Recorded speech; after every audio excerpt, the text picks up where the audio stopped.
Hello students, आज हम start करेंगे प्रैक्टिस सेट 12.2 के आगे वाले क्वेश्चन। पिछले वीडियो में हमने इसके 5 क्वेश्चन सॉल्व किए थे। आज हम इसके अगले जो क्वेश्चन है वो सॉल्व करने वाले हैं। So let's start.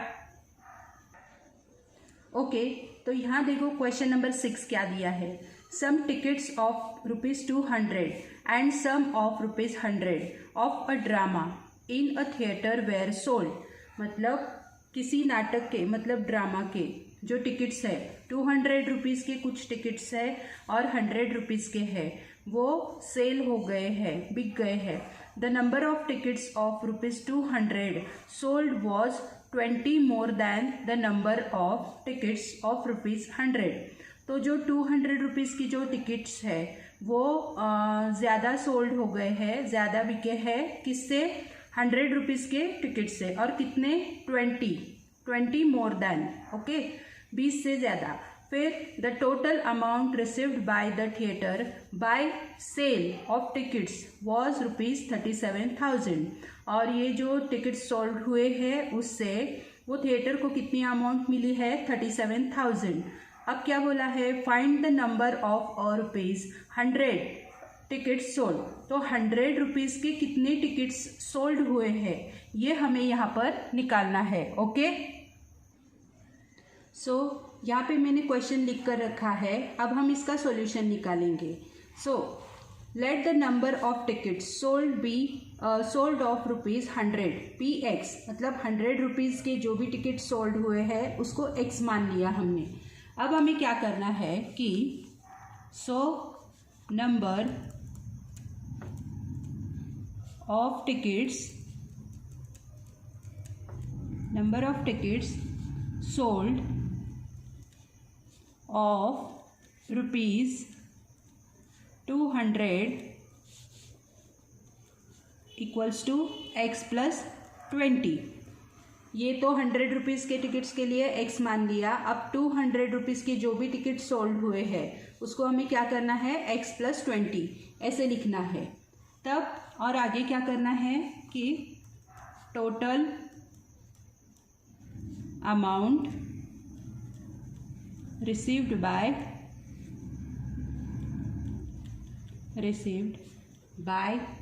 Theatre by the cell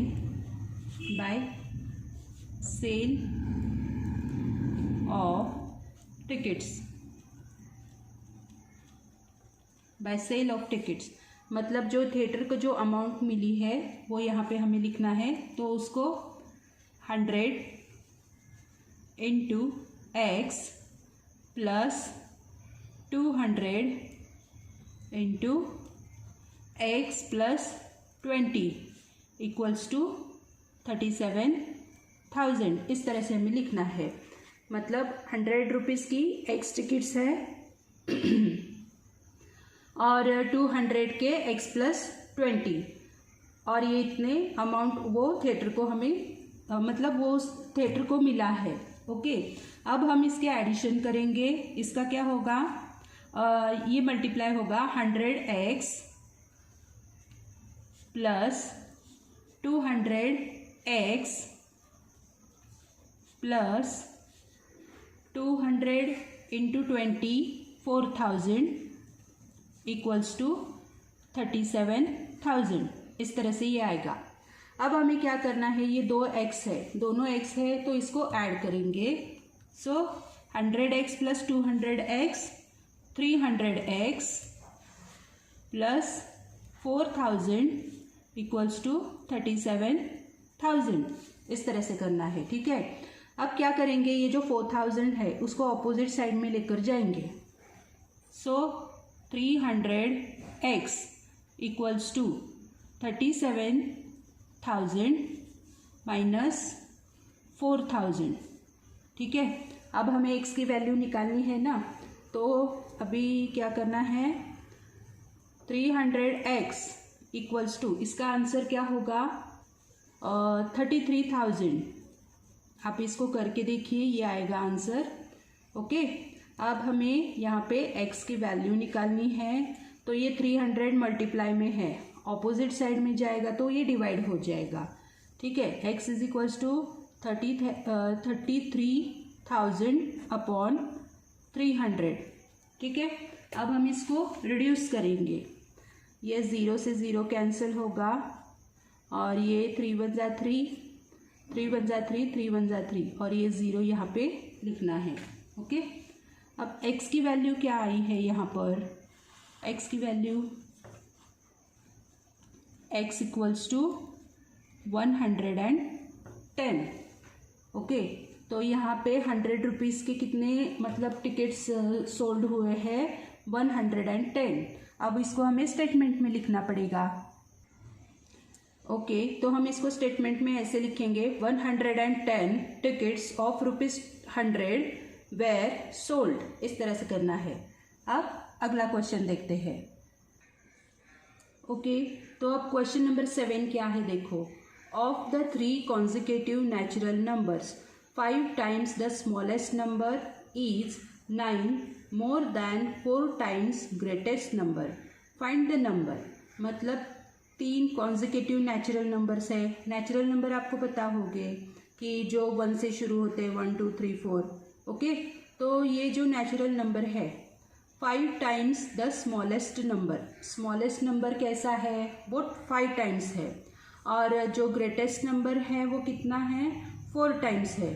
तो ये जो 5 टाइम्स स्मॉलेस्ट नंबर और जो ग्रेटेस्ट नंबर है 4 टाइम्स, तो वो स्मॉलेस्ट नंबर से थोड़ा सा बड़ा है। मोर देन प्लस 5 ऐसे हमें करना है। मोर देन मतलब 9 से बड़ा है, ऐसे यहाँ पे बोला है, ये कंडीशन है।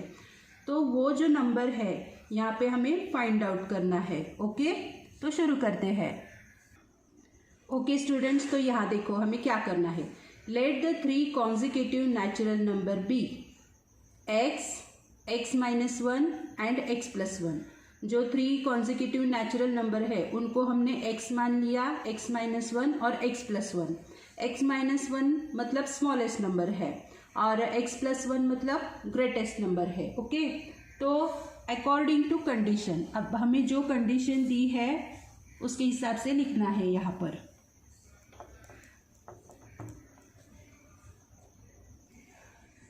According to given condition, according to given condition क्या बोला है यहाँ पर? स्मॉलेस्ट नंबर है वो 5 टाइम्स है, तो ऐसे लिखना होगा 5 इंटू स्मॉलेस्ट नंबर। ओके, और इक्वल्स टू ग्रेटेस्ट नंबर है वो 4 टाइम्स है, 4 into greatest number, greatest number. और मोर देन 9 मतलब 9 से बड़ा। ओके, तो अब ये जो नंबर है हम कैसे लिखेंगे? 5 स्मॉलेस्ट नंबर है x minus 1 equals to 4 greatest number है x plus 1 plus 9। ओके, अब देखो यहाँ क्या करना है, इसको हम सॉल्व करेंगे। 5 1 जा 5, 5x माइनस 5 1 जा 5 इक्वल्स टू 4 1 जार 4, 4x प्लस 4 1 जार 4 और प्लस 9। ओके, अब इसको एज इट इज़ लिख लेते हैं। 5x minus 5 is equals to 4x। अब इन दोनों के एडिशन होगी 4 प्लस 9, 4 प्लस 9 ये क्या होगा कि एक मिनट। ओके, तो यहाँ देखो 5x minus 5 is equals to 4x plus इन दोनों का एडिशन होगा 9 10 11 12 13। ठीक है, अब यहाँ पे जो लाइक टर्म्स है उनको हम साथ में लेकर आएंगे। 5x minus 4x is equals to 13 plus 5। ये 5 जो है ऑपोजिट साइड में आया है। ओके, अब 5x minus 4x, x is equals to 13 plus 5 क्या होगा? 13 14 15 16 17 18। x की वैल्यू आई है 18, ठीक है। अब हमें लिखने हैं वो नंबर, the three number are, the three numbers are x, x minus 1, x plus 1। Okay, अब यहाँ पे x जो आया है वो 18 है, x माइनस 1 मतलब 18 माइनस 1, x प्लस 1 मतलब 18 प्लस 1। ओके, अब ये तो 18 है, यहाँ पर 18 माइनस 1 क्या होगा 17, 18 प्लस 1 क्या होगा 19। इस तरह से ये हमारे नंबर आए हैं 17, 18 और 19। ओके ओके स्टूडेंट्स, तो यहाँ पे हमने कंक्लूजन लिखा है, the three consecutive natural number are 17, 18, 19। इस तरह से इस क्वेश्चन को सॉल्व करना है। अब बढ़ते हैं अगले क्वेश्चन की ओर। ओके स्टूडेंट, अब क्वेश्चन नंबर 8 क्या है देखो। Raju sold a bicycle to Amit at 8% profit. मतलब राजू ने बाइसिकल सोल्ड की है अमित को, वो भी 8% प्रॉफिट से। Amit repaired it spending ₹54। फिर अमित ने वही साइकिल को रिपेयर किया, 54 रुपीज़ उसको लगे। Then he sold the bicycle to Nikhil for ₹1134। ठीक है, तो फिर उसने रिपेयर करने के बाद वो साइकिल निखिल को बेची है कितने में 1134 with no loss no profit. उससे उसको कुछ लॉस भी नहीं हुआ और प्रॉफिट भी नहीं हुआ है। Find the cost price of the bicycle for which Raju purchased it. मतलब यहाँ पे क्या पूछा है कि कॉस्ट प्राइस हमें यहाँ पर ढूंढनी है। जब राजू ने वो बाइसिकल परचेज की थी तब उसकी कॉस्ट प्राइस क्या थी, वो हमें यहाँ पर फाइंड आउट करना है। ओके ओके स्टूडेंट्स, अब इसका सॉल्यूशन क्या निकालेंगे देखो। Let the cost price of the bicycle that Raju purchased be ₹X। मतलब राजू ने X रुपीज़ ने ये बाइसिकल खरीदी है, ऐसे हम मान लेते हैं। अब आगे, Raju sold his bicycle to Amit at 8% profit. Raju ने वो बाइसिकल बेची है अमित को 8% प्रॉफिट से। ओके, तो अब उसका जो प्रॉफिट है उसको हम कैसे लिखेंगे देखो। 8% profit on ₹X equals to X into 8/100। ठीक है, ऐसे लिखना है। अब हम इसको थोड़ा सा रिड्यूस कर लेते हैं। ये क्या होगा 4 2s 8। अब यहाँ पर 4 2s 8 और 4 2s 8 एंड 4 5s 20। ओके, इसको हमने डिवाइड कर लिया है। अब इसको ऐसे लिखेंगे कि 2x, ये ऊपर वाले हैं, इनका मल्टीप्लाई हुआ 2x/25, इस तरह से। अब आगे क्या करना है, Raju sold the bicycle, Raju sold the bicycle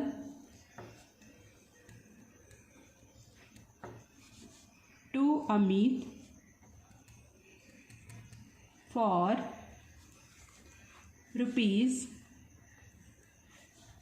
₹X plus 2x/25 equals to ₹27x/25। अब ये जो है हमने रेशियो लिख लिया। Raju sold the bicycle to Amit for x plus 2x/25। ये जो x है वो परचेज वाली प्राइस है। फिर 2x/25 इज इक्वल्स टू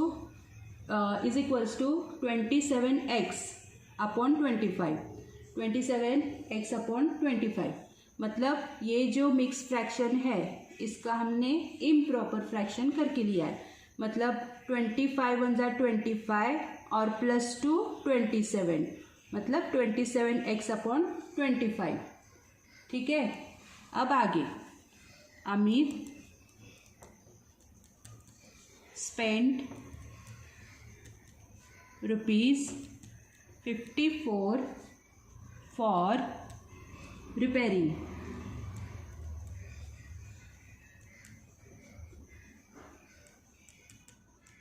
अब अगली कंडीशन क्या है, अमित ने वो बाइसिकल रिपेयर की है ₹54 में। ओके, इतने पैसे उसने खर्च किए हैं। अब इसको हम कैसे लिखेंगे? Now the cost of bicycle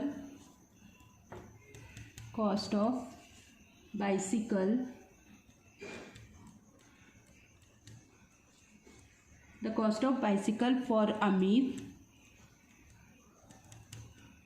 is ₹27x/25 plus 54। इस तरह से इसको लिखना है। ओके, अब आगे क्या हुआ है कि Amit sold the bicycle, Amit ने बाइसिकल बेची। Sold the bicycle to Nikhil, Nikhil को बाइसिकल बेची है फॉर रुपीज़ 1134। ये हमें ऊपर दिया है। With no loss no profit, no loss no profit. Okay, तो इसको हम कैसे लिखेंगे? देखो कि 27x/25 प्लस 54 इक्वल्स टू 1134। इस तरह से हमें इसको लिखना है। ठीक है, अब हम इसको सॉल्व करेंगे। 27x/25 equals to 1134। अब ये 54 ऑपोजिट साइड में जाएगा तो माइनस होगा, -54। ओके, तो अब इसका आंसर क्या आएगा? देखो 27x/25 इक्वल्स टू, ये सब्ट्रैक्ट होकर क्या होगा? 1080, मतलब 1080। अब हम निकालेंगे x की वैल्यू। x की वैल्यू निकालना है तो क्या क्या करना है? 27x is equals to 1080 into 25 करना है। ओके, और इसका आंसर हम निकाल लेते हैं। ओके, तो इसको 27x इज इक्वल्स टू, इसका मल्टीप्लाई करके आंसर आएगा 27,000, ये आएगा। अब x की वैल्यू क्या आएगी? 27,000। x की वैल्यू क्या आएगी? 27,000/27। अब इसको हम डिवाइड करते हैं। 27 1 = 27 और ये 3 0 ऊपर लिख लेते हैं। मतलब x की वैल्यू क्या है? x की वैल्यू है 1000। ठीक है, तो जो कॉस्ट प्राइस है बाइसिकल की वो ₹1000 है। ओके, सो इसका कंक्लूजन है, हम ऐसे लिख सकते हैं, the cost price of the bicycle to Raju is ₹1000। ठीक है, अब देखते हैं अगला क्वेश्चन। ओके, अब क्वेश्चन नंबर 8 क्या है? देखो, a cricketer scored 180 runs in the first match, मतलब फर्स्ट मैच में उसके रन है 180 and 257 runs in the second match, और सेकेंड मैच में कितने रन्स है? 257। Okay, 257। Find the number of runs he should score in the third match, मतलब उसने थर्ड मैच में कितने रन्स निकाले हैं ये हमें फाइंड आउट करना है। So that the average of runs in the 3 matches be 230, मतलब 3 मैचेस का जो एवरेज यहाँ पे हमें दिया है 230, और उसके थर्ड मैच के जितने भी रन्स हुए हैं वो हमें फाइंड आउट करने हैं। ठीक है, ओके, तो हम अब इसका सॉल्यूशन निकाल रहे हैं। देखो यहाँ पर, let the number of run scored in third match be x. Third match में जो भी रन्स निकाले हैं उसके लिए हमने एक्स मान लिया है। और यहाँ पे लिखा है run scored in first match. First match के रन है 180, सेकेंड मैच के है 257 और थर्ड मैच के है एक्स। ओके, तो अब क्या करना है, इनका जो टोटल है, total runs scored by the total run scored by the players equals to 180 plus 257 plus x। इनका हमने सम कर लिया है। अब इसका आंसर क्या होगा, ये दोनों ऐड होके 437 हो गए प्लस x। ठीक है, अब क्या करेंगे, now average of runs in 3 matches. Average of runs in 3 matches equals to 437 plus x upon 3। इस तरह से करना है। ठीक है, अब ये जो है एवरेज वो क्या है, 230 यहाँ पर हमें दिया है, 230 ये क्वेश्चन में दिया है, equals to 437 plus x upon 3। अब इस इक्वेशन को हमें सॉल्व करना है। ठीक है, और x की वैल्यू निकालनी है। तो क्या करेंगे, फर्स्ट 230 इंटू 3, ये 3 ऑपोजिट में आएगा तो मल्टीप्लाई होगा, इक्वल्स टू 437 प्लस एक्स। सो इसका मल्टीप्लाई होकर क्या होगा, अब मैं इसको ऐसे लिखती हूँ x। पहले इसका मल्टीप्लाई कर लेते हैं। इसका मल्टीप्लाई होकर 690 ये आंसर आएगा, is equals to 437 plus x. Okay, अब यहाँ पे क्या करेंगे, x की वैल्यू निकालेंगे। x यहाँ पे लिखेंगे, x is equals to 690 minus 437, ये ऑपोजिट में जाएगा तो माइनस हो जाएगा। ओके, अब x इज इक्वल्स टू, इनका सब्ट्रैक्शन होके क्या आंसर आएगा, 253। ये हमारी x की वैल्यू है। ठीक है, ओके, तो हम इसको स्टेटमेंट में ऐसे लिख सकते हैं, the number of runs cricket players scored in third match is 253, इस तरह से। ठीक है, ओके स्टूडेंट्स, यहाँ देखो, अब हमारा 10th क्वेश्चन है, Sudhir's age is 5 more than 3 times the age of Veeru. मतलब सुधीर की जो एज है वो ज़्यादा है वीरू के एज से। वीरू की एज कितनी है, 3 times age of Veeru, 3 times है वीरू की एज, और उससे ज़्यादा सुधीर की एज है कितने, 5 से ज़्यादा। Anil's age is half the age of Sudhir. Anil की एज जो है वो हाफ है the age of Sudhir, Sudhir की एज से। Okay, if the ratio of the sum of Sudhir's and Viru's age to 3 times Anil's age is 5:6। मतलब जब रेशियो दिया हुआ है किसका, सम का, सुधीर के और वीरू के एज का जो सम है, ratio of the sum of Sudhir and Viru's age, वो 3 टाइम्स है अनिल के एज से, और वो कितना है, 5:6 है। देन फाइंड वीरूज एज, तो वीरू की एज हमें यहाँ पे फाइंड आउट करनी है।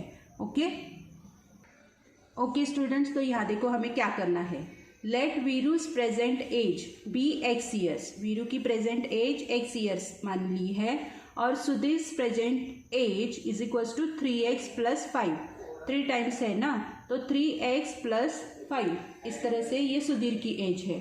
अब हमें आगे क्या करना है, अनिल की एज लिखनी है। Anil's age is half the age of Sudhir, the age of Sudhir. ओके, अनिल की एज है हाफ, मतलब आधी है सुधीर के एज से. तो इसको कैसे लिखेंगे? Anil's present age is equals to 3x + 5/2. Half है इसलिए ईयर्स. ओके, अब आगे जो हमें कंडीशन दी है उसके हिसाब से क्या करना है? According to the given condition sum of Sudhir's age, sum of Sudhir age plus Viru's age upon 3 multiply Anil's age equals to, ratio क्या दिया है? 5/6.